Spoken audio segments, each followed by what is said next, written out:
Hey man, nice car. What's the retail on one of those? More than you can afford, pal. Ferrari.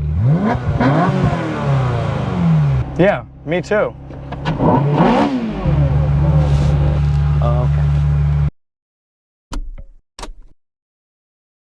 Hello, back to Manual Motion. I'm Evan. And I'm Dom. And today we have this gorgeous Ferrari F355 GTS. Ooh, I'm excited for this one. This thing is amazing. So a quick history on the F355. It is the predecessor to the 360 Modena, which everybody knows, and the successor to the 348, which is a very lesser known Ferrari. Everybody knows the 308.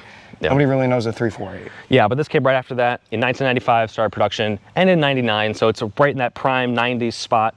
This particular one is featured in this Giallo Modena. It's absolutely gorgeous. Manual transmission, and just really, really cool. And it's going to be in the mid-range of Ferraris from that day. So exactly. You could have gotten some V12s, but if you wanted like a true sports car, this is the one to have. And this car is actually a Euro spec, so we are going to take you around the exterior, the interior, and we're going to take you for a drive. I'm really excited for this one. But first, Dom, you got to tell us the stats. No. That's fine. What? No, I'm kidding. No. That's fine. No. So today we have a 3.5 liter naturally aspirated V8, which is very rare these days. It is pushing out 380 horsepower, 363 Newton meters of torque through 6-speed gated manual, but we'll get to that later. This engine is transversely mounted, which means this transaxle is mounted behind the engine, pushing power out through the wheels. Now, this may not be a big bougie V12 like some Ferraris, but it still packs quite a punch. Now, because the airbox is mounted right on top of the engine and it covers everything, you might not see that this engine is as flashy as the others, but you still have the red cylinder heads and covers right down below it. And all that power is pushed through some pretty modern tires. These are PS4Ss, 235s up front, 265s in the rear, so it's a really solid setup. And if you want that power to take you anywhere, you of course want to bring some bags, which is what under here is for. If I were to lift this up, you can see an actually pretty sizable trunk. This is definitely enough for a weekend getaway. It's currently got its car cover in here, but yeah, I can imagine fitting some soft bags in here for you and your passenger. So it's actually not practical for a mid-engine sports car. The thing that makes this car a GTS is the fact that it is a target top, giving you the ultimate open air experience, having the perfect hybrid between the Berlinetta, which is the hard top, and the Spider, which is the soft top convertible. You don't want that. You want a Targa. As we get into the interior, however, you gotta reach incredibly low to get your door handles across this huge door sill, past the intake into your engine, because it is mid-engine, and right into your magnificently done interior. And as we move into this magnificent interior, we find our center console, which, because this car is such low kilometers, Euro spec, and recently detailed by MONYC, it is incredibly clean. We have all of our window stuff, our mirrors, our AC, our ashtray, everything you could want in a classic 90s Ferrari. And now we climb into the interior of the F355 and into the driver's seat. And this is really the place to be right here. You have this really cool steering wheel. It has no buttons on it, just the horn buttons on either side, but super clean. And not really in super Ferrari fashion. It's not terribly sporty. You could find this probably in a lot of other cars, but it has the right size to it. It feels good in my hands. It has this perforated leather on the side as well. Really, really great. And then through that, you can see your analog gauges, of course. It has analog gauges. This is before all the digital stuff. So you have like your tachometer, your speedometer, which is in kilometers per hour. On the tachometer though, it's really quite strange. You have the numbers for your revs, but it's by hundreds, not by thousands. So it goes like 10, 20, 30, and not 1, 2, 3 like so many other cars. But of course you have your oil pressure and your temperature there as well. So it's really quite nice. It's very clean, easy to read. And of course in the center here, if you want to find your fuel gauge, you're not going to find it in your gauge cluster. You find it in the center, which is very unusual, but for now, of course, but it was really common at the time to have gauges right in the center here. So of course you have your fuel gauge, your oil temperature gauge, and your clock, of all things. Below, below that is of course a radio. I believe this is from period.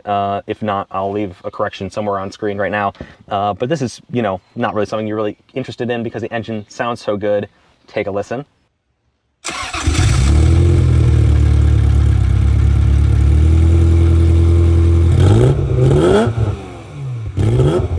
And then we also have, of course, just kind of your usual amenities, power windows, you know, AC, as Dom mentioned. But of course, the thing you want to know about, the gated manual. It's pure metal. It's really tall, really slender, and just fits in your hands so well. The actual gate itself, oh, whew, man, it just feels, oh, so satisfying to press and to use. Really, really unique. Again, they didn't make these very long. The 430 was the last car to have a gated manual in it. And of course, people are manual swapping cars all the time now. But this came from the factory like this. I mean, what else do you ask for in your Ferrari? You want a gated manual. That's why you bought one. One more unusual thing to talk about with the 355 is, of course, the handbrake. So it's very unusual. It's placed between the driver's door sill and the driver's seat. So it's actually unusual for today's standards, but it was really common in sports cars back in its era. So the way you use it's really interesting. This is actually it in its position where the car is in park. The way you actually deactivate it then, if I want to take it out of park, would be to pull up on it, press the button and push back down, and now it is off. But now if I want to activate it, all I have to do is just pull up, and again, just kind of get it out of your way so you can step out of the vehicle. You just push right back down, and it's still activated just on the floor. Isn't that funny? Now, before we go drive it, let's just talk about the styling really quick, because this is a gorgeous, gorgeous car. It's the 90s. Gotta love the 90s. Oh man, the Ferrari just absolutely nailed this design. It's sleek, it's low, it's wide. I mean, it's all you can want, which is wide, but it's so interesting because the interior is so small. Yeah, the interior does feel, you're pushed in because of the door sills, but overall, the car from the exterior looks really wide. Exactly. You also have the ducktail spoiler on the back, which looks really, really cool. The streaks on the hood. Yeah, and the way the glass wraps around looks really unique. And I don't know of another car to replace. I don't want to know about that. Like oh boy. grand. You know it's also expensive to replace? Probably the Giallo Modena paint. Giallo Modena. Modena, you want to say that right? Modena. It's yellow. It's yellow.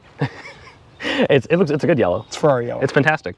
But gives us a nice distinctive look, of course. I mean, it's a Ferrari, it's yellow, it's bright, it's big, it's loud. What more do you want? Yeah, I mean, and again, for a 90s design, compared to the 360, I think this looks way better than the 360. Yeah, but not better than the 430. No, the 430 kind of refined that design more. Exactly. Makes it look much better. The 430 is just... Yeah, but this was a really, really good gen. We have something special planned for next week. Stay tuned. No clue what it is. No idea. No idea. But yeah, so, I mean, I think with that, I mean, I'm just excited to be driving something that looks this good. Oh, I'm just happy to be here. Well, then in that case, wouldn't mind me driving first? Yes, let's go. That was good. So yeah, I am so excited to be driving this right now. This is a gated manual true Ferrari. Oh. Woo! Oh man, that's where it's at. Woo! Sorry for the audio. I'm gonna try and speak louder. It's so hot out, we like pretty much have to rub the top down, but you just hear it so clearly. I mean, it is so present all of the time. We just drove it to Cars and Coffee this morning, and I couldn't get over how like visceral the sound is the entire time. Oh man, this is fourth gear. We're not even really jumping on it, and just it sounds like I'm racing. It sounds like I'm in the middle of a race. Oh wow. Oh, easy to rev match. This gated manual, we're getting caught right to it, is fantastic. Woo! There's something about it that is so just smooth, but has that clink to it, and it's just so great. And it's so special to be driving a manual transmission Ferrari with this powertrain and this much noise connected right to my right foot. Oh. That was 6th, though. There we go. Oh, man. Wow. If only all V8s could sound this good. Come on. But there's one small issue that I have with this. It's the crossgate. If you don't know what that is, it's the distance between second and third horizontally. It's a little too far, and I don't think it has the smoothest 2-3 shift I've ever felt. I hit that bump a little bit too much than I would expect in kind of driving a normal car. But what a pleasure to drive. I mean, it's so special. Wow. And talking about special is this sort of entire driving position and also the steering wheel. It's kind of facing away from me. It's tilted forward slightly, which is quite odd, but it still is like really tight and solid. Going around corners, it feels tight. You feel the car load up into corners. It's not twitchy like a lot of Ferraris are, a lot of modern Ferraris, but they certainly like engineered it to be sporty, but again, not too twitchy and nervous.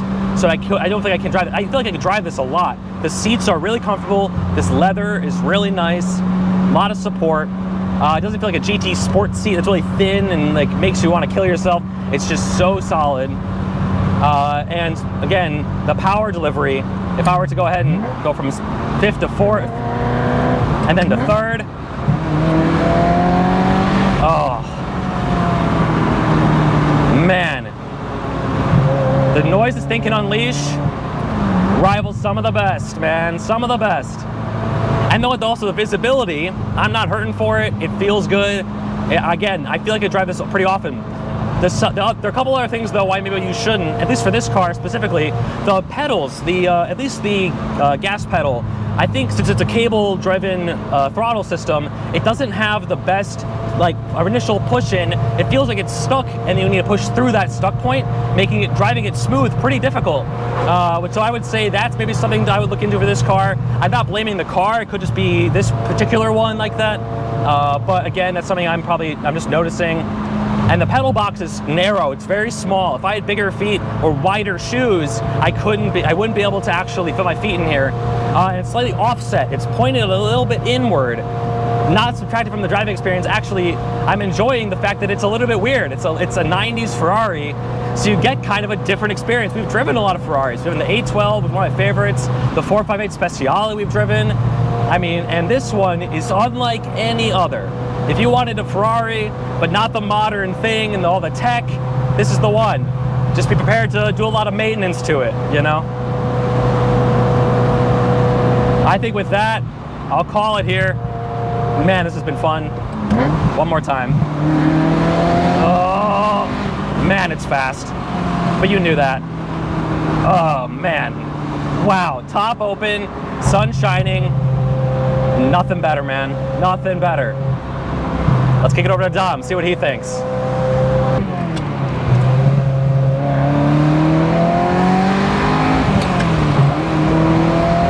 So, you might be wondering, Dom, why are you shifting so quick? Why do you look like you're trying to squeeze it out, you know?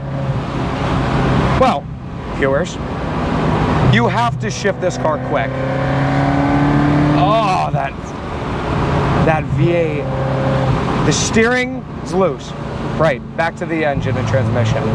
So the revs in this car, because the engine and the flywheel are so light, the revs fall incredibly quick. So, in order to drive this car at all smooth, you have to be very quick with the transmission. I'm in 4th gear right now, going to downshift to 3rd. And it was smooth. Being smooth in this car is a challenge. Driving this car, see, not smooth because I didn't shift quick. Shifting up to 5th, boom, I shifted quick.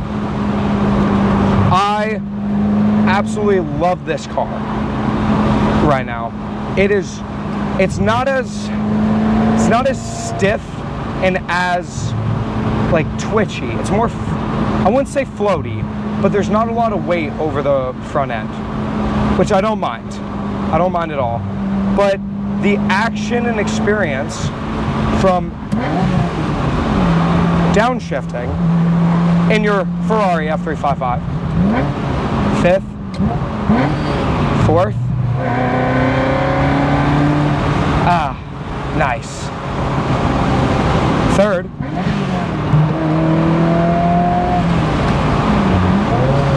and I didn't shift fast into 4th, and it's choppy. Do not buy this car with the F1 transmission.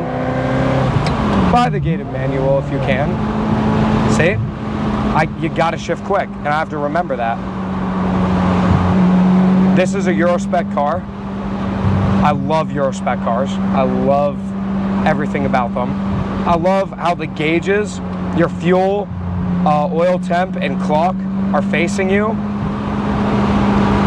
Back to the center console.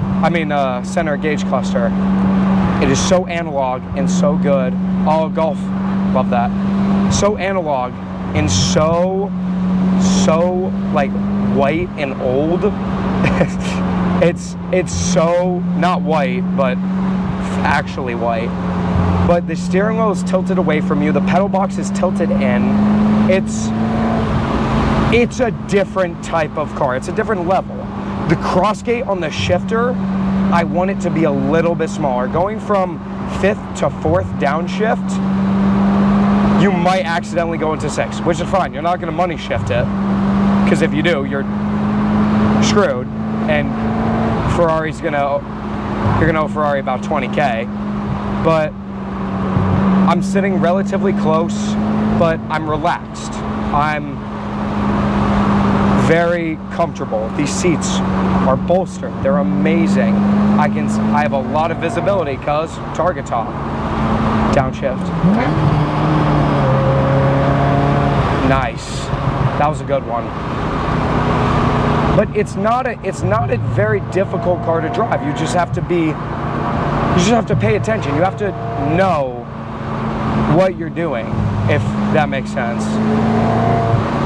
And you have to be aggressive with the shifts. You just have to be. Boom. And that's a downshift. I don't like how